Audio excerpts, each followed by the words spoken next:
வணக்கம் லங்கா ஃபோர் ஊடக நேயர்களே, மீண்டும் ஒரு சிறப்பு செய்தியோடு சந்திக்கின்றோம்.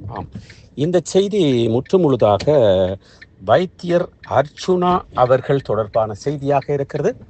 இந்த செய்தியினுடைய சரி தவறு, அதாவது உங்களுடைய கருத்துக்களை சரியான தவறு, நாங்கள் கூறுவது சரி அல்லது தவறு என்பதை தயவு செய்து கொமெண்ட் பாக்ஸில் நீங்கள் கட்டாயம், நீங்கள் ஒவ்வொருவரும் கேட்கின்ற ஒவ்வொருவரும் உங்களுடைய கருத்துக்களை பொறிக்க வேண்டுமாக கேட்டுக்கொள்கின்றோம். இந்த கருத்துக்களை நீங்கள் பொறிப்பதன் ஊடாக இது அர்ச்சுனாவிற்கு ஆதரவாகவும் அல்லது உண்மையான விடயங்கள் எதிராகவும், மக்களுக்கு ஆதரவாகவும் அல்லது மக்களுக்கு தீயது நடைபெறக்கூடாது என்பதற்காகவும், நல்லது நடைபெற வேண்டும் என்பதற்காகவும் நீங்கள் பொறிக்கப்படுகின்ற ஒவ்வொரு தார்மீக கடமையான கருத்தாக இருக்கிறது. இந்த செய்தி மாத்திரமல்ல, இந்த லங்கா ஃபோர் ஊடகத்திலே ஒளிபரப்பப்படுகின்ற செய்திகள் யாருக்கும் ஆதரவாகவோ எதிராகவோ எந்த காழ்ப்புணர்வோடும் பேசப்படுகின்ற அலசப்படுகின்ற அலசல் செய்திகள் அல்ல. எங்களுடைய பார்வையிலே எங்களுக்கு பொதுமக்கள் தான் முக்கியம் என்பது எங்களுடைய பார்வை. அதாவது அரசியல்வாதிகள் என்பவர்கள் கிட்டத்தட்ட 75% மேற்பட்டவர்கள் தன்னலத்தின் ஊடாக பொதுநலத்தை 25% வைத்து, தன்னலத்தை வைத்து 75% வைத்து வியாபாரம் செய்கின்றவர்கள். அது உலகளாவிய ரீதியிலே அனைத்து நாடுகளிலேயும் அது ஏற்றத்தாழ்வு பார்த்து அந்த நாட்டினுடைய பொருளாதாரம், நாட்டினுடைய பாதுகாப்பு, இதை பொறுத்து சில வேளைகளிலே நைஜீரியா என்ற நாட்டை நாங்கள் எடுத்து பார்க்க போறோம். உலகத்திலே அதிக லஞ்சம், ஊழல் மற்றும் பல துஷ்பிரயோகங்கள் நடைபெறுகின்ற நாடாகிறது. அங்கே எல்லாம் கிட்டத்தட்ட நாங்கள் 100% எடுக்கலாம். ஆனால் ஆசியாவை பொறுத்தவரை, இலங்கையை பொறுத்தவரையில் பாகிஸ்தான் இந்தியாவோடு ஒப்பிடுகின்ற வகையில் 75% அரசியல்வாதிகள் பொதுநலவாதிகள் அல்ல, தன்னலவாதிகள். அதே வழியில் பொதுநலவாதிகள் 25% இருக்கிறார்கள். சரி, நாங்கள் செய்திக்குள் வருவோம். அதாவது அர்ச்சுனா அவர்கள் யார், எப்பொழுது இந்த அரசியலுக்குள் புகுந்தார், ஏன் புகுந்தார் என்பதை நாங்கள் பார்க்கின்ற பொழுது, அவர் உண்மையிலேயே யதார்த்தமாக பேசக்கூடிய ஒருவராக இருந்தாலும் அவர் தனக்கொரு கவசமாகத்தான் இந்த அரசியலுக்குள் புக வேண்டிய கட்டாய சூழ்நிலை அரசியலுக்குள் அவரை திணிக்கப்பட்டது. அதாவது அரசியலுக்குள் அவரை பிறரிலே இருக்கின்ற அவர்கள் எதிரிகள், அவர்கள் நல்லவரா கெட்டவர்களா என்பது அது வேறுபடியும், ஆனால் திணிக்கப்பட்டார் என்பது அனைவரும் தெரிந்த விடயம். இருந்தாலும் கூட அந்த அர்ச்சுனா அதன் பிற்பாடு தன்னுடைய அரசியலை முன்னோக்கி கொண்டு வருகின்ற போது பல உதவிகளை பெற வேண்டி இருந்தது, பலரிடம் நல்ல ஆதரவுகளை பெற வேண்டி இருந்தது, பல ஊடகங்கள் வாழ்த்து செய்திகளை பரப்பினார்கள். அதே வேளையிலே இந்த அர்ச்சுனா என்பவர் எங்களுக்கு, அதாவது மக்களுக்கு தேவையானவரா இல்லையா என்று பார்க்கின்ற பொழுது அர்ச்சுனா ஒரு கிருமிநாசினி. அர்ச்சுனா ஒரு கிருமிநாசினி. இது நாங்கள் திட்டவட்டமாக, நாங்கள் தெளிவாக இதுவரை நடந்து வந்த பாதையிலே அவருடைய அணுகுமுறைகள், அவருடைய யதார்த்தமான பேச்சு அல்லது அவருடைய அறிவு மற்றும் அவருடைய வாய் கட்டுப்பாடு இல்லாத பேச்சுக்கள் என்று பல விடயங்களை நாங்கள் பார்க்கலாம். அந்த வகையிலே ஏன் கிருமிநாசினி என்று லங்கா ஃபோர் ஊடகம் அவரை வர்ணிக்கின்றது என்றால், அதாவது சில தூய சக்திகளை அளிப்பதில், அதாவது ஒரு தோட்டமாக இருக்கட்டும், ஒரு பயிராக இருக்கட்டும், அந்த பயிருக்கு நாங்கள் எதற்காக கிருமிநாசினியை தெளிக்கின்றோம்? அதாவது அங்கே இருக்கின்ற களையை அழிப்பதற்கும் கிருமியை அழிப்பதற்கும் அந்த கிருமிநாசினி தேவைப்படுகிறது. அந்த கிருமிநாசினி இல்லாமல் அதை செய்ய முடியாது. அந்த களையை அழிப்பதற்கும், அந்த பூச்சிகளை, அந்த பயிர் வளர்வதற்கு தடையாக இருக்கின்ற அழிக்கின்ற விடயங்களை அழிப்பதற்கும் அந்த கிருமிநாசினி கட்டாயம் தேவைப்படுகிறது. அதனால் அந்த கிருமிநாசினி என்று நாங்கள் அர்ச்சுனாவை அதாவது உதாரணமாக காட்டுகின்றோம். அதாவது அவர் கிருமிநாசினி என்று கூறப்படுவது, அதாவது ஒரு பயிரிலே இருக்கின்ற களை கொல்லிகள், அதாவது அரசியலுக்கு இருக்கின்ற துஷ்ட சக்திகள், அதாவது தமிழ் அரசியலாக இருக்கட்டும், இஸ்லாமிய அரசியலாக இருக்கட்டும் அல்லது சிங்கள அரசியலாக இருக்கட்டும், இவர்களுக்கே இருக்கின்ற அல்லது பொதுவான வைத்தியத்துறையாக இருக்கட்டும், இப்படியாக பொதுவான வாழ்வியலாக இருக்கட்டும், பொது இடங்களிலாக இருக்கட்டும், பொது மக்களிடத்தில் இருக்கின்ற அந்த தூய பிரச்சனைகள், அதாவது அசுத்தமான பிரச்சனைகள், அந்த கொல்ல வேண்டிய, அழிக்கப்பட வேண்டிய சில தேவையற்ற விடயங்கள், சட்டத்துக்கு விரோதமான விடயங்கள், துஷ்பிரயோகங்கள் என்று பல விடயங்கள், ஊழல்கள், இவர்களை அழிப்பதற்கு இந்த அர்ச்சுனா போன்ற கிருமிநாசினிகள் தேவை. ஆனால் இந்த அர்ச்சுனாவை தூக்கி நாங்கள் அருந்த முடியுமா? அதாவது கிருமிநாசினி நாங்கள் அருந்த முடியுமா? நிச்சயமாக முடியாது. அதே போன்று அர்ச்சுனாவை முழுமையாக நாங்கள் ஏற்றுக்கொள்ள முடியாது. மக்களை பொறுத்தவரையிலே, ஊடகங்களை பொறுத்தவரையிலே, பலரை பொறுத்தவரையில் அர்ச்சுனா பாராட்டப்பட வேண்டியவர், போற்றப்பட வேண்டியவர், ஆனால் வணங்கப்பட வேண்டியவர் அல்ல. அல்லது அவரை உள்ளே எடுத்து மடியில வச்சு தடவ முடியாது. காரணம், அவருடைய பிஹேவியர், அவருடைய வாயை அவராலே கட்டுப்படுத்த முடியாது. அது அவராலேயே முடியாது. அதாவது ஒரு கட்டுக்கடங்காத அர்ச்சுனா பேசுகின்ற பேச்செல்லாம் அவர் கற்று அல்லது பேச வேண்டும் என்று பேசுவதில் தன்னை அறந்து சில விடயங்களை பேசுகிறார். சில விடயங்களில் அடிதடியில் இறங்குகிறார். பாராளுமன்றத்திலே கூட பல விடயங்களை அவர் பாவிக்கின்ற வார்த்தை பிரயோகங்கள் அவருடைய அவருடைய தகமையை குறைத்து விடுகிறது. அதனால் பலர் அவருக்கு கிட்ட நெருங்கி பழக நினைக்கிறார்கள், ஆனால் நெருங்க பயப்படுகிறார்கள். காரணம், அவர் எந்த நேரத்தில் வாழ்த்துவார் தூற்றுவார் என்பது அவருக்கே தெரியாது.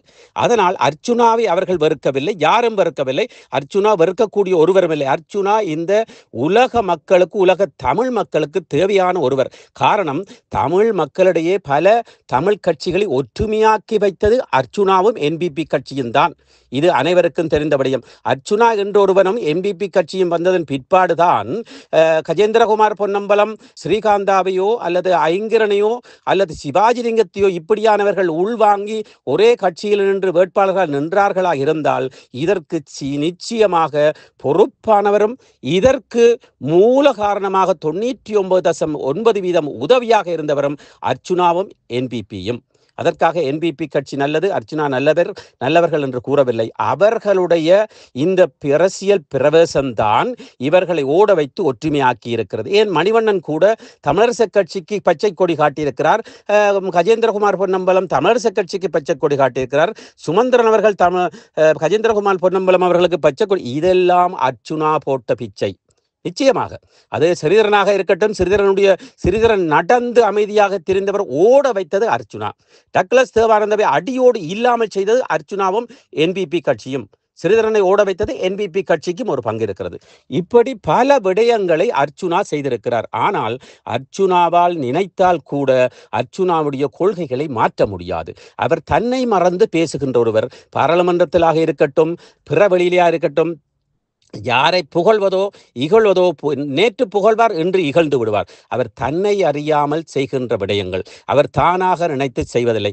மும்மொழி ஆளுமை இருந்தாலும் கூட, நல்ல பரம்பரையிலே பிறந்து வந்து படித்தவனாக இருந்தாலும் கூட, அவரை மறந்த ஒரு நோய் என்று கூட கூற முடியும், ஒரு மன அழுத்தம் என்று கூட கூற முடியும். அந்த வகையிலே தான் இவர் தாழ்த்தப்படுகிறாரே தவிர, ஏன் வெளிநாடுகளிலே பல ஊடகங்களிலே யூடியூப் சேனல்களிலே உதவி பெற்றிருக்கிறார். அந்த உதவி பெற்று கொடுத்தவர்கள் இப்பொழுது பணத்திற்காக அவரை அடிமையாக்கி வைத்து, இப்பொழுது அவர் ஏதோ வகையிலே பொய் கூறினாரா உண்மை கூறினாரா என்பது நாங்கள் கூற இங்கே வரவில்லை. இருந்தாலும் கூட பொய் கூறியிருந்தாலும் அவருடைய கஷ்ட நிலைமை, பணம் இல்லாத தன்மை, செலவுக்கு காசு வேண்டும், வக்கீலுக்கு கொடுப்பதற்கு, கேஸை முடிப்பதற்கு, வழக்குகளை சமாளிக்க காசு வேண்டும், காருக்கு காசு வேண்டும், அரசியல் செலவுக்கு காசு வேண்டும், சாப்பாட்டுக்கு காசு வேண்டும், அது குடும்பத்துக்கு காசு. ஆனால் மற்றவர்கள் கூறுகின்ற அளவிலே பெரிய மாளிகையோ அல்லது கோடி கோபுரங்களோ நிச்சயமாக அவர் கட்டினதும் இல்லை மற்றவர்களுடைய. ஆனால் எடுத்து கூறிவிட்டு சில வேளைகளில் அவர் மாற்றி, இல்லை அதற்காக எடுத்து பொய் சொல்லக்கூடிய சந்தர்ப்பங்கள் இருக்கிறது. ஆனால் அதை பெரிய தவறு என்று நாங்கள் கூற முடியாது. அதனை பொது வழியில் கொண்டுவராமல் ஆதரவு செலுத்தியவர்கள் அவரோடு இணைந்து, அவரோடு சேர்ந்து மேசையிலிருந்து பேசி இந்த பிரச்சனைக்கு ஒரு தீர்வு காண முடியும். ஆனால் லங்காபூர் ஊடகம் கூறுகிறது, நாங்கள் அர்ச்சுனாவினுடைய ஆதரவாளர்கள் அல்ல, நாங்கள் அர்ச்சுனாவுடைய ஆதரவாளர்கள் அல்ல, நாங்கள் அர்ச்சுனாவுடைய ஆதரவாளர்கள் அல்ல. ஆனால் அர்ச்சுனா தான், அர்ச்சுனாவும் என்பிபி கட்சியும் தான், அதாவது யாழ்ப்பாணத்தில் இருக்கிற என்பிபி கட்சி அந்த 3 பாராளுமன்ற உறுப்பினர்களோ சந்திரசேகரோ அல்ல.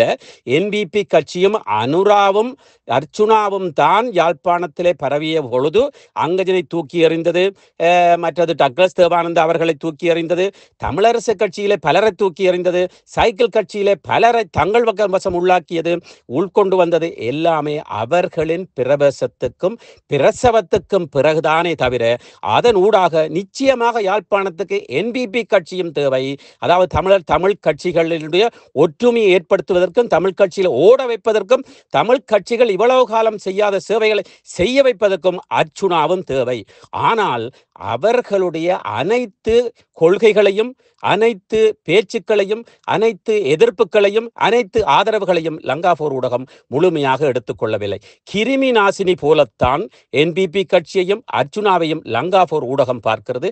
அந்த வகையிலே அர்ச்சுனாவும் மற்றும் என்பிபி கட்சியும் முடிந்தவரை இணைந்து அமைதியாக வாயை காட்டாமல் வாய் பேச்சில் பேசாமல் ஆத்திரப்படாமல் அமைதியாக மௌனமாக இருந்து மக்களுக்கு சேவை செய்வார்களாக இருந்தால் நிச்சயமாக அர்ச்சுனாவாலும் என்பிபி கட்சியாலும் தமிழ் மக்களுக்கு விமோசனம் கிடைக்கும். அதே வேளையிலே இவர்களுக்கு பயந்து மற்ற தமிழ் கட்சிகளும் நிச்சயமாக அவர்களும் நல்ல சேவை ஆற்றுவார்கள் என்பதற்காக அர்ச்சுனாவும் என்பிபி கட்சியும் கட்டாயம் யாழ்ப்பாணத்திலே சற்று ஆதிக்கத்தில் இருக்க வேண்டும் என்று லங்காபோர் ஊடகம் பொதுவாக நின்று கேட்டுக்கொள்கிறது. தயவு செய்து இதற்கான கருத்துக்களை சரி தவறு என்பதை நீங்கள் அசுத்தமான வார்த்தைகள் கேடான வார்த்தைகளை இந்த தளத்திலே பாவிக்காதீர்கள். அப்படியானவர்கள் எங்களுக்கு தேவையும் இல்லை.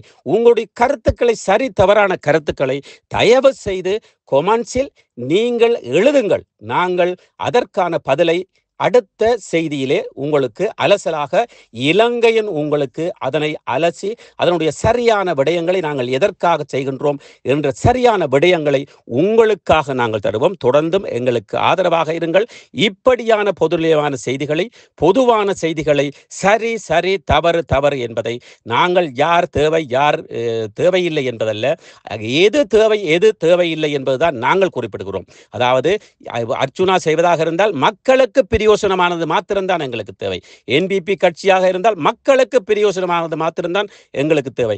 தமிழ் கட்சிகள் தமிழரசு கட்சியோ முன்னணி கட்சியோ மணிவண்ணன் அவர்களுடைய கட்சியோ இதெல்லாம் எங்களுக்கு தேவை. ஆனால் நீங்கள் மக்களுக்கு சரியானதை செய்யுங்கள். ஓடுங்கள் ஓடுங்கள். யார் வின் பண்ணுகிறீர்களோ அதாவது யார் வெற்றி பெறுகிறீர்களோ அந்த பக்கம் நாங்கள் நிற்போம், மக்கள் நிற்பார்கள். இந்த ஊடகம் லங்காபோர் ஊடகம் மக்களின் ஊடகம். ஆம், தொடர்ந்தும் எமது இணையதளத்திற்கும் langafor.com மற்றும் யூடியூப் சேனல் லங்காபோர் மீடியாவிற்கும் எங்களுடைய டிக்டாக் தளம் இன்ஸ்டாகிராம் இவற்றுக்கு நீங்கள் ஆதரவு தர வேண்டுமாக மிகவும் பணிவன்பாக கேட்டுக்கொள்கின்றோம். தொடர்ந்தும் உங்களுக்காக மக்கள் குரலாக தொடர்ந்து ஒலித்து கொண்டே இருக்கும் லங்காபோர் ஊடகம் இலங்கையன் லங்காபோர் ஊடகம். இச்செய்திகளுக்கு பிரதான அனுசரணை செல்வாசோக் இமோபிலியன், சுவிஸ் நாட்டில் முன்னணி நிறுவனம். தொடர்புகளுக்கு 07951464228. வீடு வாங்க, வீடு கட்ட, வீடு திருத்த மற்றும் வீட்டுக்கடன். Your future our vision. இது போன்ற மேலும் பல முக்கிய சுவாரஸ்யமான செய்திகளை அறிந்து கொள்ள லங்காபோர் யூடியூப் சேனலை சப்ஸ்கிரைப் பண்ணுங்கள்.